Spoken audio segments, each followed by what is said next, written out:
Hi, everyone. Welcome back to dinanddaf. This is Elana Stein Hain, and today we're going to talk about the intersection of two topics. One topic is fairly simple. It's essentially what's the intention of the person who's making a purchase? Okay. We have questions about intention all the time. Anytime you do a performance, anytime you do something, we ask about your intentions. So it could be when you're doing a mitzvah, what was your intention in doing this mitzvah? If you do an avera, what was your intention in doing this avera? In our case, in Bava Batra, when you buy something, what was your intention in buying something? What did you think you were going to use it for? What did you want it for? Right? So that's one topic, the intention of a consumer. The other topic, rove majority. Now, I'm not talking about rove majority as like I find a piece of meat and there are 10 stores in front of me and six of them are kosher and four of them are not. Right? That's ruba de itakaman. That's a rove, a majority that's in front of us. I'm not talking about that kind of majority, or like the majority of judges say guilty and the minority say innocent, right? That's not, or I find something in a place where the majority of people there are not Jewish versus, and a minority of people are Jewish, right? Do I have a requirement of Hashavat Aveda? I'm not talking about that kind of majority. I'm talking about what we call Ruba de Letakaman, a rove that's not in front of me, meaning the word usually, right? What is usually the case, right? Instead of thinking majority, what is usually the case? So, for example, is it usually the case that people are fertile? That's usually in the majority of cases, people are fertile, right? And that's why it hurts so much when someone's going through infertility, obviously, right? All around, there are other things happening. Uh, Usually, let's say, for some reason, I can only think of intimacy questions. So let's stick with usually. Usually, the majority of people are fertile, right? So the question here is, what's the usually in a case of a financial transaction? If I want to know what is the intention of the person buying, do I look at, well, what's usually done in these situations? What do people usually buy a shiur for, buy an ox for? Right. So that's our case. Our case is somebody bought an ox. It turns out that the ox is actually unusable as a plowing ox because it's a gorer. So now they're going to have to use it for meat. Well, is that what they bought it for?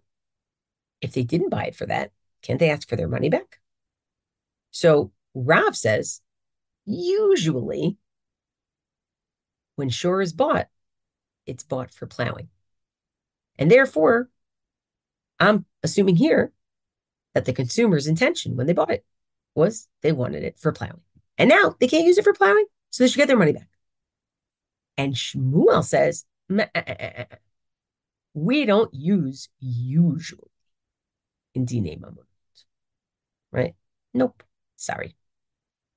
If you can't figure out what the intention of the actual buyer was, if it wasn't made explicit, then the seller can just say, okay, so use it for me.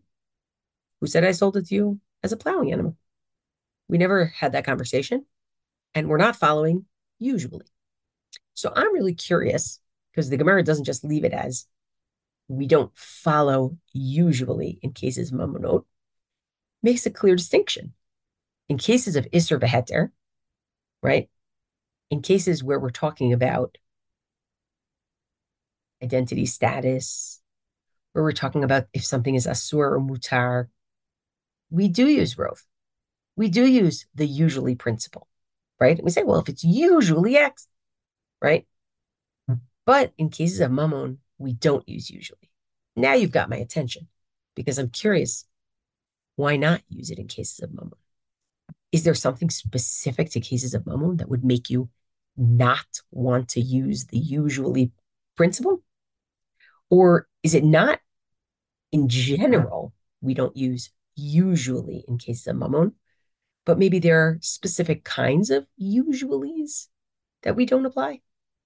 So I guess we're going to see. I want to look at three different approaches to this question.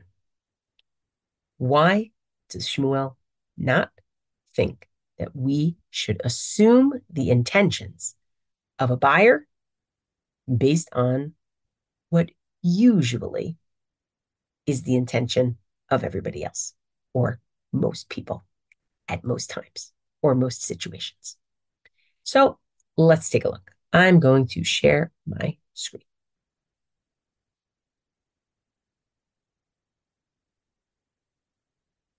So the first thing I have for you, which we're not going to do here inside, as it were, is I just have a few mishnayot for you to recognize that obviously in Dine Mamonot, we follow a majority that's talking about a concrete majority that's sitting in front of us, right? Ruba Te'ita, come on. Obviously, right? If you find something in a place where most people are Jewish, you have a requirement to try to return it, right? Obviously, the same way we follow it in Isser, in terms of I found a piece of meat, I don't know where it's from, six chanuyot are kosher, 4 are not, right? That okay, holchina char harov, you follow the road. That's not what we're talking about here. We're not talking about a concrete majority that's in front of us, right? So 1 and 2 give you examples of concrete majorities where we follow the concrete majority when it comes to dinei mamonot. But I'm more interested in ruba deleta kaman, right? Presumptions about how the world works, what usually happens. Does that help us determine what should happen here? And so I promised you 3 approaches. The truth is really 2 approaches. The first approach, and I'll explain why the 2 are really 3, right? Just to keep it confusing. The first approach is there's something specifically about Dinei Mamonot that makes us not want to use Rove as a principle. Let's take a look. This is the Piskei Harid, Rav Yishaya Ditrani, Italian. I'm always, for some reason, very excited when I can quote Italian commentaries. I don't know. I have like some dream that Italy was like this fascinating place for Jews, which it was. But that's also because I only know the pieces that I know. So Piskei Harid. Heicha Amar Shmuel Delo Aslinan B'Mamona Bataruba. Where is it that Shmuel says that we shouldn't follow what usually happens to determine what should happen in this case, or what was the intention in this case? Hani Mile, this applies Hecha Dinitba Muchzak B'Mamon. It applies where the defendant is already in possession of the money. Vitovea Bailafuke Mine. And the plaintiff is trying to get the money from the defendant.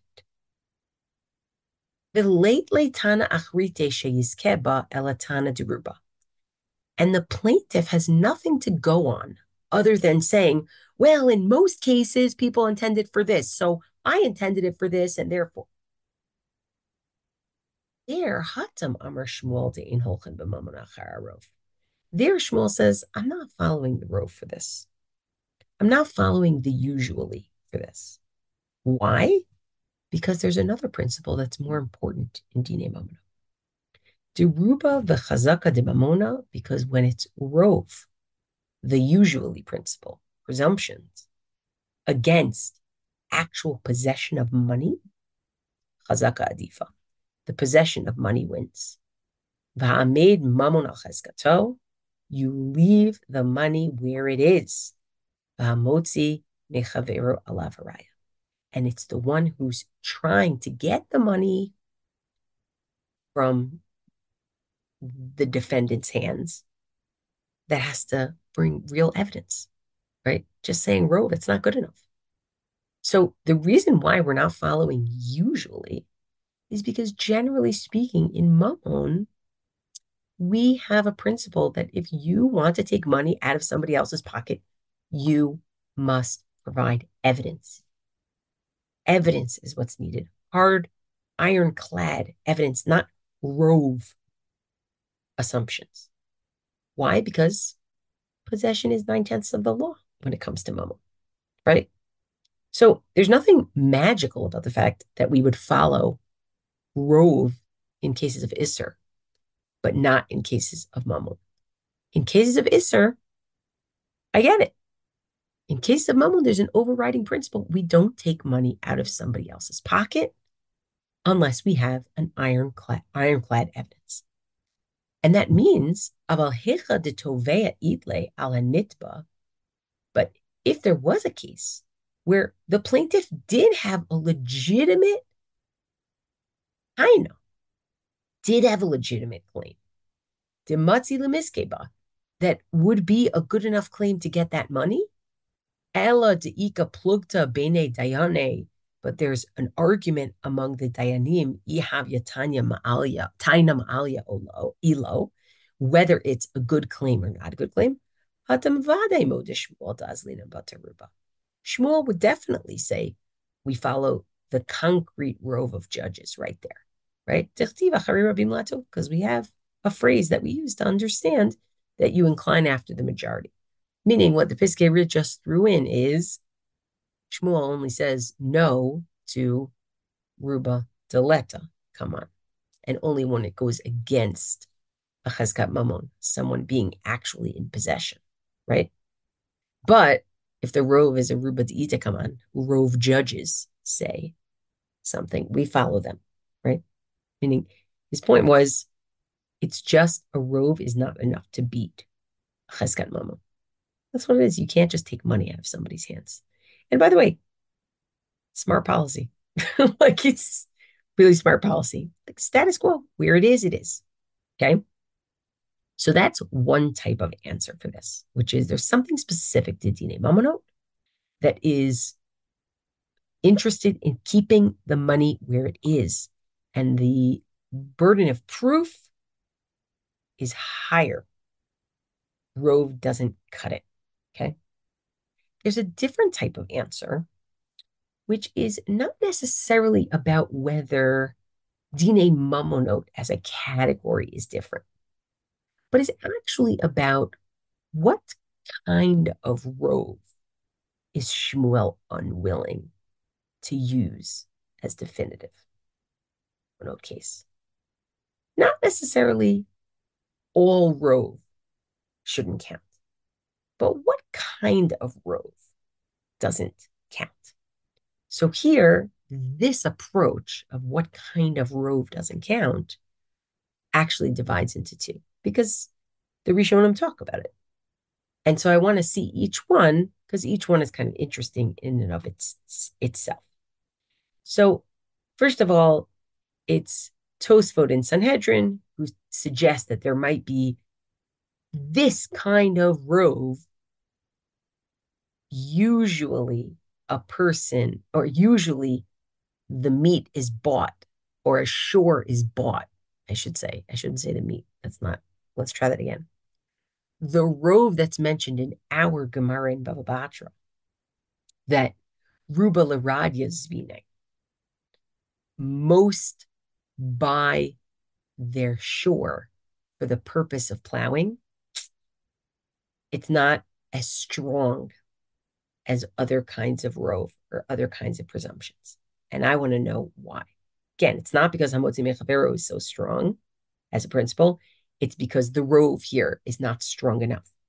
So let's try to figure out why. So Tosfot mentioned it, number 6, but doesn't say why. So I'm going to offer us 2 different approaches as to why.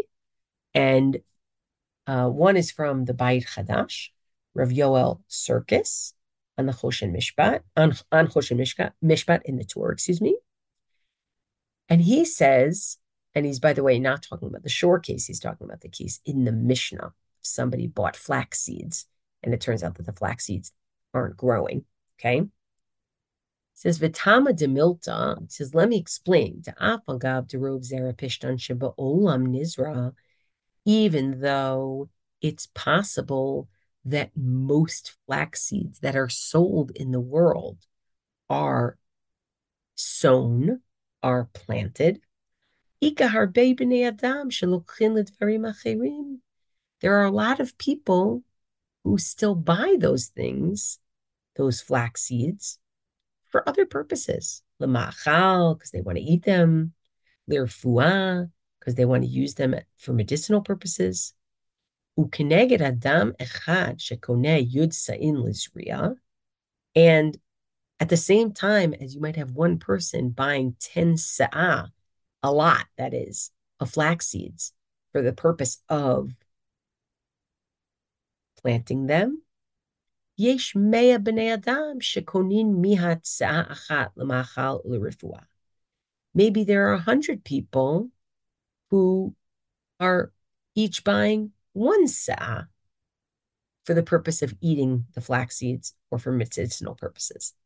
In other words, what the Beit Chadash says, what the Bach says, is the reason why there are certain roves, certain usualities that aren't so clear, that don't work, is because you could still have a difference between what happens to most seeds and what do most people do, right?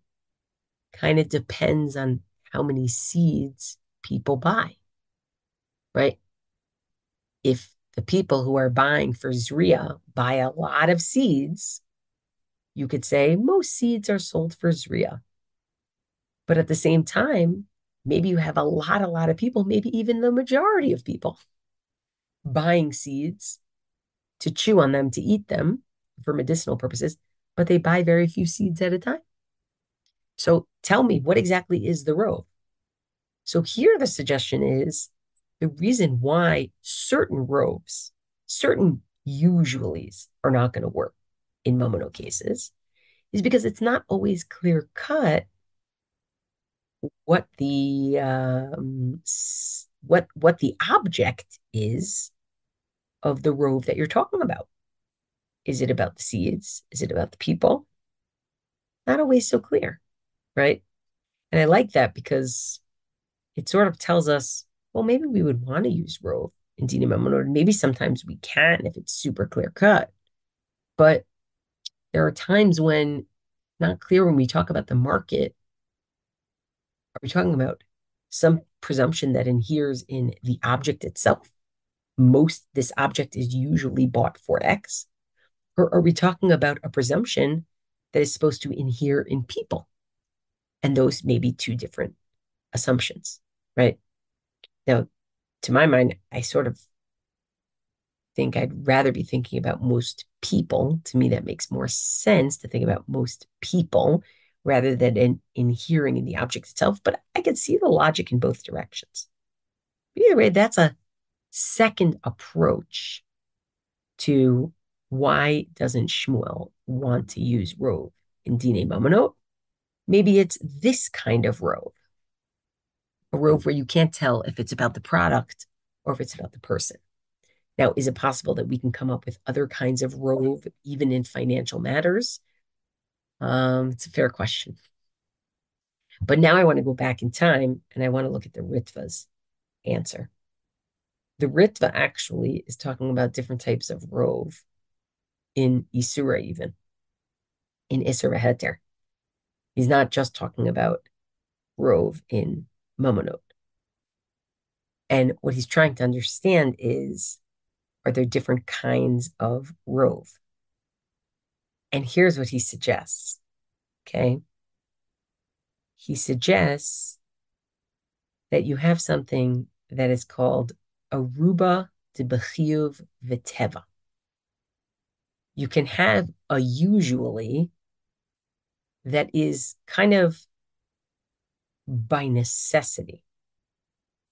It's not, it's naturally a certain way, meaning she'eno talui biratzon.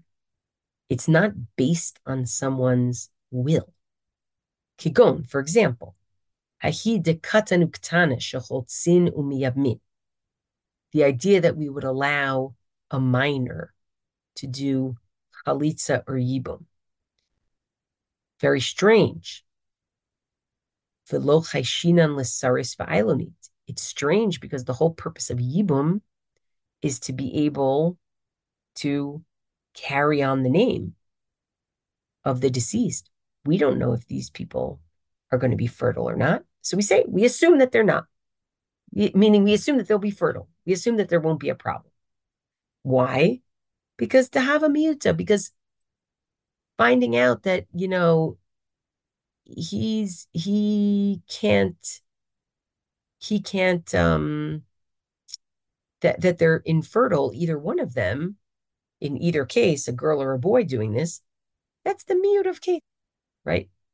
Says that's a kind of rove and mute, right? Most cases people are fertile. That's a rove that doesn't have to do with someone making a choice. Okay. It has to do with what's naturally true, right? Or for example, ukiakida amrinan, or like the following rove, the rove nashim ubarot yoldot. Most women who are pregnant end up giving birth. Umiyut mapilot, and sadly, the minority of cases, there could be a miscarriage. Okay. It's not something people are choosing. That's something that is anecdotally or anecdotally, or maybe even statistically, actually, let's be a little bit more serious about it. Statistically speaking, that's the rove of the cases. But there's a different kind of rove that we're talking about in our mamon case. Aval berov hatalui b'minhag. But if you're talking about a rove that is based on customary behavior, she'eno chiyuv, it's not required that someone behaves that way. V'kol adam sherotzen, anyone who wants, yachol linhog kiminhag hamiyut. They can do like the minority. Vadai choshishin lemiyut l'chol. In those cases, of course, we are concerned, especially when it comes to trying to be more machmir and more careful. We're concerned with the minority possibility as well. Meaning, when it's a situation where when I say usually X is the case, that's not about people choosing for X to be the case. It's that it naturally is. When I say Rove wins, but when we're talking about usually something is the case because usually that's the choice that people make. So what if usually that's the choice that people make? In this particular instance, they may choose to make a different choice.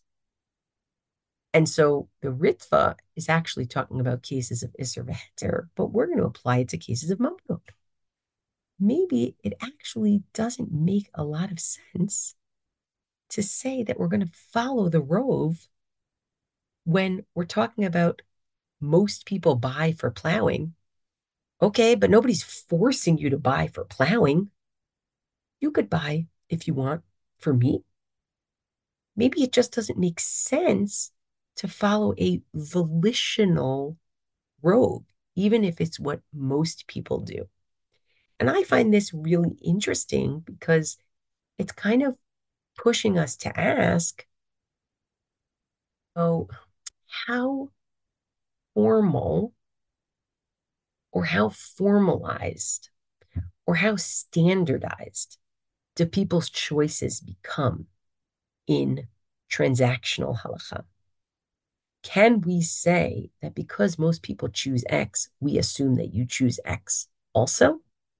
Shmuel seems to be saying, no, there's an element of subjectivity when it comes to mamonot, that you can't just follow the wave. You have to actually try to be able to know what this person thinks. And if you can't, there's no reason to assume that they would follow everybody else. So those are our three positions on why Shmuel doesn't want rove used in mamonot as being definitive. Either because hamotzi mechavero alav haraya is stronger, meaning if a person is in possession of money, you can't take it out of their hands by arguing, well, usually something is the case. You need something more ironclad than that. Or there are certain kinds of robes, certain kinds of usuallys that don't really work. And according to the Bach, one kind of rove that shouldn't work is a rove where, yeah, it could be rove of the shores are bought for this purpose, but maybe rove people buy for a different purpose. And there might be a discrepancy between the way you look at the market based on the product and how much of it is bought, and the way you look at the market based on the people and how many people buy, even if they buy less product in total. And the Ritva offers there might be some kinds of rove that don't really make it as definitive, by the way, whether in Mammon or in Isser, because they're based on people's subjective choices. And so, what if most people do X? How does that determine what I will do? Especially if we're going chumrah, especially if we're being strict and we're being careful, you might say, actually, we should be choshesh in the mute of cases. And it could be that certainly in a case where I bought something from you and I gave you money and I now can't use it for what most people would buy it for, but I want to take money out of your hands with that argument. You could certainly say to me, who's to say that you did what most people do? Maybe your subjectivity, you were happy if you would just get to eat it as meat. And you can't come taking my money on the basis of that. So, subjectivity, markets, and possession as 9/10 of the law. You could sort of say that these are really cornerstones of many of our questions about transactions. Subjectivity, markets, and possession as 9/10 of the law. Thanks, everybody. Wishing you, I don't know when you're listening to this, but I'll wish you next week. Let's have an extra. We need it. Be well. Speak to you soon.